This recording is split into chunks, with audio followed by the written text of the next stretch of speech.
প্রিয় যুবক ভাই, এগুলোর পিছনে ছুটছেন, এগুলো একটা মায়া, এটা মোহ, একটা ভ্রম, কিচ্ছু না, জাস্ট মায়া। এটা তো সবাই করে, সবারই গার্লফ্রেন্ড আছে, আমার নামে থাকলে সমস্যা কোথায়? বিষয়টা হচ্ছে যে জেনার বিষয়ে পরে আসছি, এটা তো জেনা, ওই বিষয়ে পরে আসছি।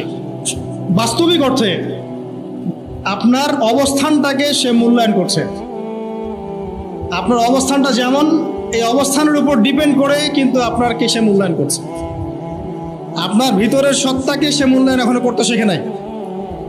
যদি কেউ কাউকে সত্যিকার অর্থেই ভালোবাসে, সেটা হবে আল্লাহর জন্যে। কার জন্যে? আল্লাহর জন্যে। আর যদি কেউ আল্লাহর জন্যে কাউকে ভালোবাসে, সে কখনো কাউকে হারাম পথে নিতে পারে না। তাই যে মেয়েটাকে আপনি প্রপোজ করছেন জেনার জন্যে, তার মানে আপনিও সেই মেয়েটাকে ভালোবাসেন না। আর যে মেয়েটা রাজি হয়ে গেছে আপনার সাথে জেনা করার জন্য, সে মেয়েও আসলে আপনাকে ভালোবাসে। এটা কি তাহলে? এটা একটা দেহের প্রতি দেহের একটা আকর্ষণ, জাস্ট এতটুকু। এটা জাস্ট দেহের প্রতি দেহের একটা আকর্ষণ। রিয়েল লাভ শুরু হবে কখন জানেন? যেই মুহূর্তে আপনি একজন দিনদার মেয়েকে বিয়ে করবেন, কালিমাটা পড়া হবে যে লা ইলাহা ইল্লাল্লাহ সাক্ষী রেখে, যখন কবুল বলার পরপরই দেখবেন যে আপনার তার প্রতি একটা ডিভাইন একটা ভালোবাসা তৈরি হয়ে গেছে। এটা আল্লাহর পক্ষ থেকে আসবে। সূরা রুম পড়ে দেখেন, আল্লাহ পাক এখানে বলেছেন ওয়াজআলা বাইনাহুম মাওয়াদ্দাতা ওয়া রাহমা। যখন বিয়ে হয়, স্বামী স্ত্রীর মাঝখানে আমি ভ্রাতৃত্ব মানে হৃদ্যতা এবং ভালোবাসা, ভ্রাতৃত্ব না, হৃদ্যতা আর ভালোবাসা স্থাপন করি। এটা আল্লাহ পাক করেন। এই জন্য দেখবেন সারা জীবন চলছে, 20 বছর 30 বছরের সংসার, অনেক ঝগড়া হচ্ছে, এটা হচ্ছে সেটা হচ্ছে, তারপরেও দুইজন মাশাআল্লাহ একসাথেই আছে। আর আপনার তো 2 দিন ব্রেকআপ, তারপরের দিন আরেকটা, তারপরের দিন আরেকটা, তারপরের দিন আরেকটা। তো এগুলো লাভ না, এগুলো লাভ না, এগুলো হচ্ছে জাস্ট সিডিউস হওয়া আর কি। ঠিক আছে, কথা বুঝতে পারছেন? এগুলো ভালোবাসা না। ভালোবাসা ইনশাআল্লাহ তাআলা বিয়ের পর শুরু হবে। আচ্ছা, আরেকটা কথা বলি যে রিজিকের ব্যবস্থা হয়ে গেলে আপনি হালালভাবে বিয়ে করে নেবেন। বাবা মাকে বুঝাবেন ইনশাআল্লাহ। আব্বা আম্মা এখনকার অনেক সচেতন হচ্ছে দিন দিন, কারণ তারা বুঝতে পারছে যে যুব সমাজ জেনায় লিপ্ত হয়ে যাচ্ছে। তো জেনা থেকে বাঁচানোর জন্য পিতামাতারাও বিয়েকে সহজ করবেন। আপনারা আগে একটা হালাল রিজিকের ব্যবস্থা করেন, করার পরে দিনদার মেয়ে থেকে বিয়ে করে ফেলেন, ব্যাস। ইনশাআল্লাহ আল্লাহ পাক তৌফিক দান করুন। চরিত্র হেফাজত করা খুব ইম্পর্টেন্ট। কিন্তু চরিত্রটা পবিত্র, দেখবেন কিয়ামতের মাঠে মিজানের পাল্লা এটা ভারী হয়ে গেছে। চরিত্র খুব ইম্পর্টেন্ট। চরিত্র হেফাজত করার জন্য যা করা লাগে তাই করতে হবে। কিয়ামতের মাঠে যখন মানুষ উঠবে, তখন তাকে অতিরিক্ত 5টা প্রশ্ন করা হবে। কয়টা? কবরের 3টা আর এখানে 5টা। এই 5টা প্রশ্নের মধ্যে প্রথমটা হচ্ছে তোমার সারা জীবন তুমি কোন কাজে ব্যয় করেছো, 1 নম্বর। আর 2 নম্বরটা হচ্ছে তোমার যৌবনকাল তুমি কোন কাজে ব্যয় করেছো। মানে যৌবন সম্পর্কে আলাদাভাবে প্রশ্ন করা হবে। সো এটাকে হেলায় ফেলায় নেওয়ার কোনো সুযোগ নেই। আরেকটা হাদিস আছে যে 5টা বিষয় আসার পূর্বেই 5টা বিষয়কে মূল্যায়ন করো।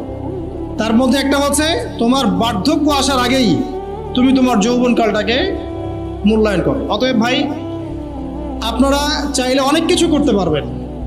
এই সময়টা চাইলে আপনি খারাপ হতে পারবেন, আপনাকে কেউ বাধা দেওয়ার নাই। এখন রক্ত গরম আছে, আপনার শরীরে এনার্জি আছে, চ্যালেঞ্জ গ্রহণ করতে পারবেন।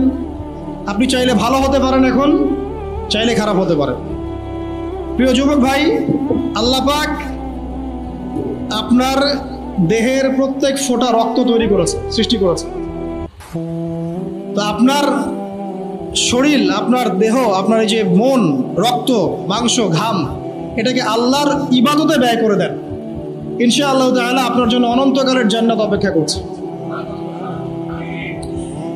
তো এরপরে নবী সাল্লাল্লাহু আলাইহি ওয়াসাল্লাম বলছেন ওয়ারাজুলুন কলবুহু মুআল্লাকুন বিল মসজিদ। এমন ব্যক্তি যার কলব মসজিদের সাথে ঝুলন্ত থাকে। মানে কি? মানে 5 ওয়াক্ত নামাজ জামাতে পড়ার ব্যাপারে সে খুবই আগ্রহী।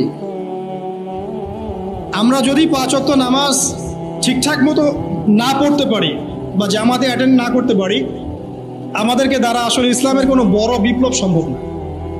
এত বড় বড় কথা বলে কোনো লাভ নাই। বেসিক 5 ওয়াক্ত নামাজ যদি মসজিদে আমরা না আসতে পারি, একে আপনি কেমন করে মনে করলেন যে আরো বড় কিছু করবে? এত সহজ না ভাই। নামাজ একটা একটা একটা আধ্যাত্মিক প্রশিক্ষণ, যে ইমান একটা প্রশিক্ষণ, যে প্রত্যেক দিন 5 ওয়াক্ত নামাজ পড়ে পড়ে মানুষের ইমানটাকে আল্লাহ পাক তাজা করে নেবেন।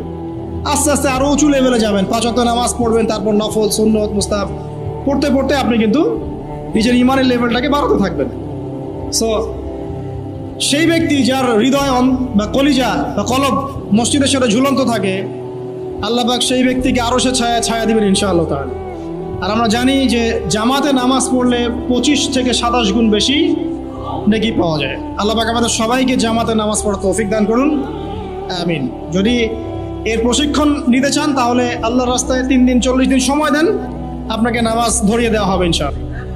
তারপর 4 নাম্বার, ওই দুজন ব্যক্তি যে পরস্পরকে আল্লাহর জন্য ভালোবাসে, একত্রিত হলে আল্লাহর জন্য হয়, বিচ্ছিন্ন হলেও আল্লাহর জন্য হয়। তো এটা কিন্তু সেই ভালোবাসা বোঝানো হয়নি যেটা একটু আগে ব্যাখ্যা করলাম। এটা হচ্ছে দ্বীনি ভালোবাসা, আল্লাহর জন্য ভালোবাসা। যে একজন মানুষ দ্বীন ইসলামকে ভালোবাসে, দ্বীনের কথা বলে, দ্বীনের জন্য কাজ করে, আপনি তাকে ভালোবাসেন। আর একজন মানুষ দ্বীনের ক্ষতি করে, দ্বীনের বিরুদ্ধাচরণ করে, আপনি আল্লাহর জন্য ওকে ঘৃণা করেন। এই হলো আল্লাহর জন্য ভালোবাসা, আল্লাহর জন্য ঘৃণা করা। এটি ইমানের একটা শক্ত অংশ। আল্লাহর জন্য ভালোবাসা, আল্লাহর জন্য ঘৃণা করে। আল্লাহ পাক আমাদের সবাইকে দ্বীনের জন্য একে অপরকে মহব্বত করার তৌফিক দান করুন। এবং এভাবে আরও অনেক হাদিস আছে, সময় সংক্ষিপ্ত তাই আমি শর্ট করে বলছি। যে এক ব্যক্তি বাসা থেকে বের হয়েছে, দূরে এক দ্বীনি ভাইকে দেখতে যাবে, অসুস্থ। রাস্তায় আল্লাহ পাক একজন ফেরেশতাকে মানুষের রূপ ধরে বসিয়ে রেখেছে, ঠিক আছে? তো এই ফেরেশতা জিজ্ঞাসা করছে, কোথায় আছো? তো তিনি বলছেন যে আমি অমুক দূরে আমার দ্বীনি ভাই অসুস্থ, তাকে দেখতে যাচ্ছি। এটা আল্লাহ পাক মানে ইনভেস্টিগেট করছেন, তোমার কি আর কোনো উদ্দেশ্য আছে? সে বলছে না, আমার আর কোনো উদ্দেশ্য নাই, আমি এই উদ্দেশ্যে যাচ্ছি। তখন আল্লাহ রাব্বুল আলামিন বলছেন যে যে ব্যক্তি আমাকে ভালোবাসে, আমার ভালোবাসাকে প্রাধান্য দিয়ে কারোর সাথে সম্পর্ক করছে, খোঁজখবর নিচ্ছে, জানিয়ে দাও যে আমি আল্লাহ তাকে ভালোবাসি। আরেকটা হাদিসে আছে যে যে ব্যক্তি কোনো দ্বীনি ভাইকে আল্লাহর জন্য মহব্বত করে, দ্বীনি ভাই দ্বীনি বোনকে, মানে ভাই বোনকে না, বোন বোনকে, ভাই ভাইকেই মহব্বত করতে হবে, ভাই আবার বোনকে মহব্বত করা যাবে, তাহলে ওটা আবার সহি প্রেম হয়ে যেতে পারে, ওইদিকে যাওয়া যাবে না। দ্বীনি ভাই দ্বীনি ভাইকে মহব্বত করে আল্লাহর জন্যে, নবী সাল্লাল্লাহু আলাইহি ওয়াসাল্লাম বলছেন তার জন্য জান্নাত ওয়াজিব হয়ে যায়। এরপরে আসেন 5 নাম্বার, নবী সাল্লাল্লাহু আলাইহি ওয়াসাল্লাম বলছেন ওই ব্যক্তি যাকে, যুবক ভাইরা খুব ভালো করে শোনেন, এটাও যুবকদের জন্য, ওই ব্যক্তি যাকে দাআত ইমরাতুন, যাকে কোনো নারী আহ্বান করেছে জিনার জন্য, যাতু হাসাবিন ওয়া জামালিন, উচ্চ বংশের এবং সুন্দরী, আর সে বলছে ইন্নী আখাফুল্লাহ, আমি আল্লাহকে ভয় করি। চিন্তা করে, নীরবে নিভৃতে কেউ নাই, একটা সুন্দরী মেয়ে উচ্চ বংশের কাউকে জেনার জন্য আহ্বান করছে। হাজারে কয়টা যুবক ছেলে এখান থেকে দূরে থাকতে পারবে? কয়জন পারবে? যারা পারবে ইনশাআল্লাহ তাদের জন্য আরশের ছায়া অপেক্ষা করছে ইনশাআল্লাহ।